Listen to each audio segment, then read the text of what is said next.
my God!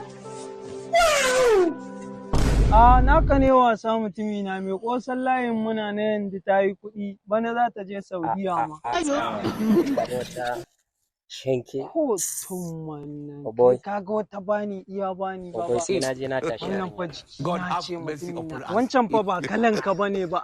Ayuba, Ayuba. Assalamu alaikum. Bai Allah. Ya kike? So da farko dai suna na Aibson kamar yadda kika gani. So ba komai bane yasa na biyo ki karin cika ki da surutu. So ina son sha da yanki kuma na san zan samu insha Allah. So da Allah ya zaya samu yawwa. You don't know why it's going on. Yo, so zan kira ki zuwa gida. Hey, Ayu. A few moments later. Assalamu alaikum wa rahmatullahi ta'ala wa barakatuh. ‘Yan mata a dangane. Mata.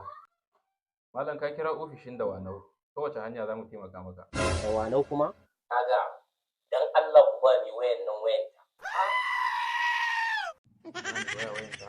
Malam ofishin da wanau ka kira. Wai da Allah za ka ba mai waya wayanta ne ko sai ka ɓata min rai ne? Ka ba mai waya wayanta wani ina magana tun ɗazun kana ji na. Alright, ya haƙuri za a kai mata. Yanzu kana ina ne? Ina nan daidai ‘yan kaba. To shi kenan za ta zo ta same ka. To shi kenan. Rabilu. Na'am, oga. An samu wani ya ci kai a nan ‘yan kaba. Da Allah ku ɗauki mota ku je ku ɗauki shi. Yauwa. Saboda ya kira lambar mu wai budurwarsa ya kira. Ai sauri da Allah kafin ya zo.